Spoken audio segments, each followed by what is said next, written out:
Shalom. Call the Loyam Yahweh by Hashem Yahushai by Hashem Rakak Dash.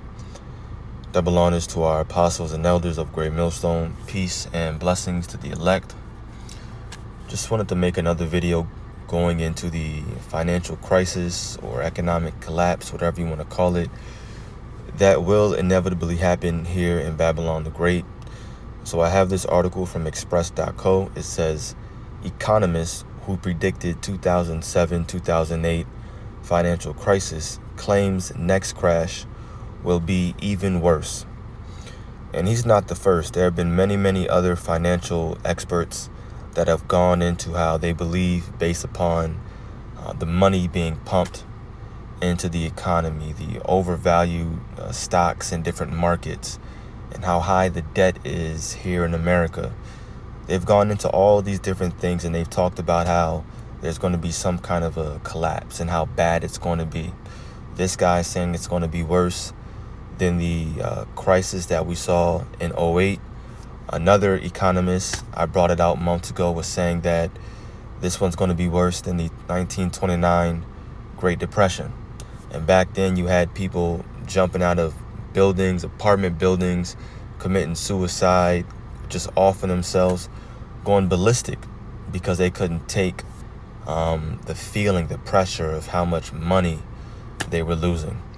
And so these things are most definitely going to happen again. The Bible prophesies about a time of Jacob's trouble, which all of this goes hand in hand, and that's why we bring out this type of information.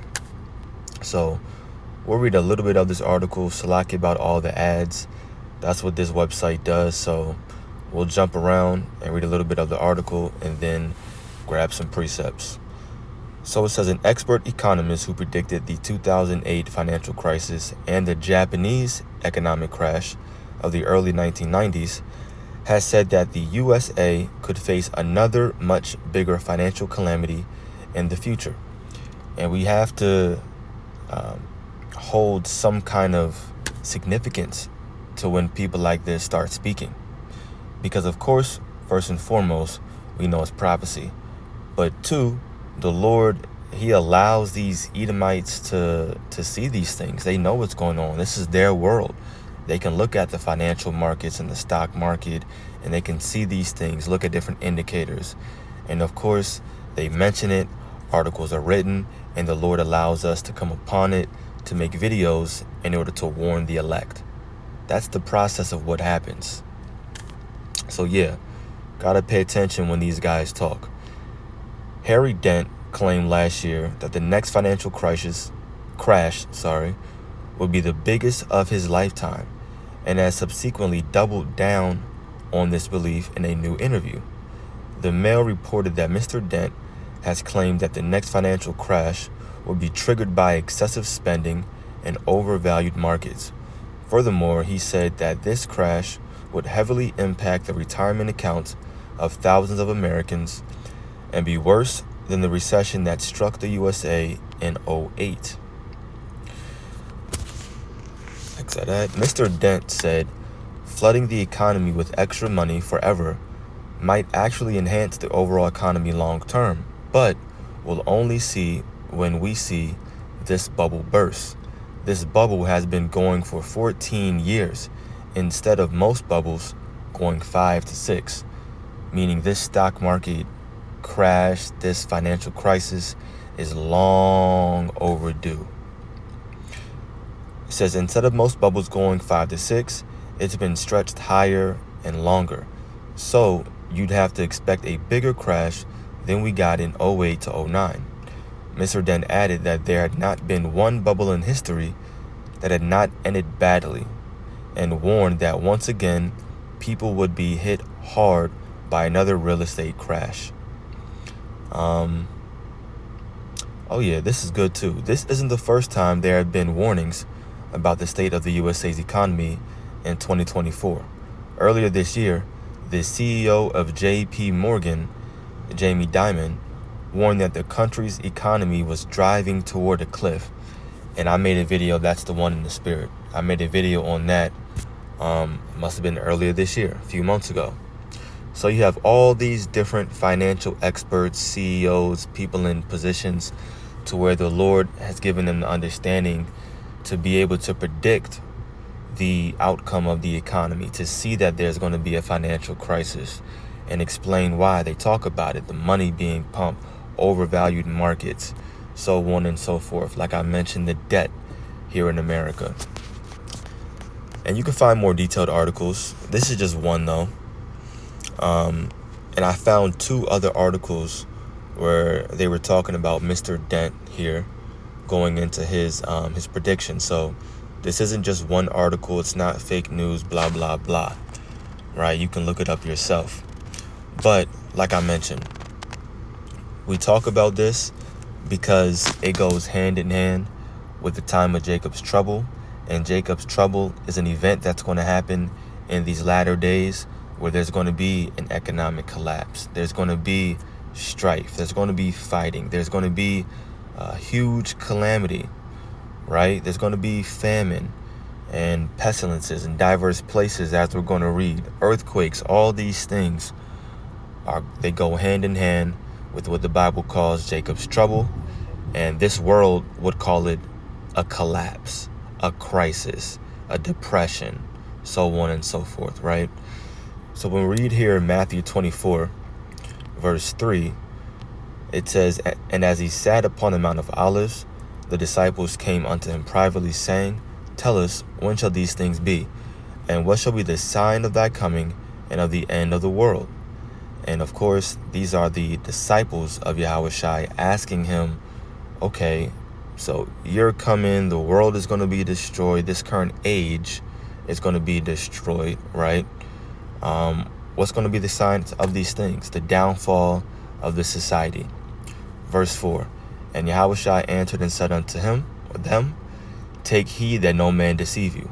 For many shall come in my name, saying, I am the anointed, and shall deceive many. And ye shall hear of wars and rumors of wars. See that ye be not troubled, for all these things must come to pass, but the end is not yet. For nation shall rise against nation, and kingdom against kingdom. And there shall be famines, and pestilences, and earthquakes in diverse places. All these are the beginning of sorrows." So obviously, needless to say, these things are happening right now. Now, when we jump down to verse 12, it says, "And because iniquity shall abound, the love of many shall wax cold." Not only are people getting worse and worse, more evil and evil, right? But when their pockets are actually hit, when their savings are gone, their retirement money is gone because the stock market is going to collapse, it's only going to make people be more and more upset. It's going to make them feel more and more angry. Now they're going to be more willing to do more evil and wicked crap. SHIT. That's why you just got to let people have it, right? People cut you off on the road. No need to flick them off, roll your window down, speed up to them. Dude! No, just let people have it. You don't got to call them no names. Just, all right, bro, you cut me off. I'm not going to ever see you again. More than likely, you go about your day, I go about mine. Right? Let these people win. Because it's going to get colder out here. Especially when Jacob's trouble hits. Let's jump down to 21. Matthew 24 and 21. "For then shall be great tribulation, such as was not since the beginning of this world, to this time, no, nor ever shall be." So this great tribulation is Jacob's trouble, is what the world will call, once again, a collapse, financial crisis, so on and so forth, right? That's what's coming to this world. And it's going to be worse than we've ever seen, nor shall be anything that we are ever going to see. It's going to be the worst time that the world has ever seen. So that's why we bring out these articles. We're out here in the spirit to give the warning, to let people know, look, this is what the Bible says will be happening in these end days. These are the articles. We're showing you the time that we're living in and how close we are to this happening, to this taking place. Right? Let's jump over really quickly to Isaiah 19. Isaiah 19. We're going to get right to the point. Verse 15. Neither shall there be any work for Egypt. And this is spiritually talking about America, which the head or tail, branch or rush may do. Because when this collapse happens, it's going to be a lot of businesses that go out of business, a lot of companies that go out of business. A lot of people are going to be laid off. They're going to get fired. And what do you think is going to happen? From there, they're not going to be able to pay their rent, their mortgage, their car note, their insurance. They're going to lose their house, be on the streets, lose their car, be destitute. And like my man Martin said, just assed out. Like he said to Gina, I'm assed out when he lost his job. Right? That's how a lot of people are going to be feeling. And once again, that's going to make the love of many just wax cold. Just their hearts are just going to be turned cold. No more love out here. And that's already happening, but it's just the beginning right now. So it ain't going to be no jobs. And of course, we know 2 Esdras 15. It says, woe to the world, verse 14. 2 Esdras 15, verse 14. Woe to the world and them that dwell therein, for the sword and the destruction draweth nigh. And one people shall stand up and fight against another, and swords in their hands. The sword being the modern day weapon, which is the gun. So a lot of people, when they lose their jobs, they're going to lose it and lose their minds. And they're going to grab their gun, whatever weapon they can, bat, hammer, axe, doesn't matter, freaking table knife, and they're going to start robbing, stealing, doing whatever they can. It's going to be a lot of fighting and a goddamn war out here. Verse 16, for there shall be sedition among men, and invading one another. They shall not regard their kings nor princes, and the course of their actions shall stand in their power. Meaning they're not going to listen to the authority, the government, senate, police, whoever. Whatever they want to do is what they're going to do. Whatever they feel like they need to do is what they're going to do. Verse 17, a man shall desire to go into a city and shall not be able to. Because eventually these cities are going to be quarantined and sectioned off. For because of their pride, the cities shall be troubled, the houses shall be destroyed, and men shall be afraid. A man shall have no pity upon his neighbor, but shall destroy their houses with the sword, and spoil their goods, because of the lack of bread, that's famine, and for great tribulation. Like we read, Matthew 24 and 21. It's going to be the worst time that we've ever seen or ever shall be. And this is a description that Esdras saw in the spirit, and he laid it out for us right now.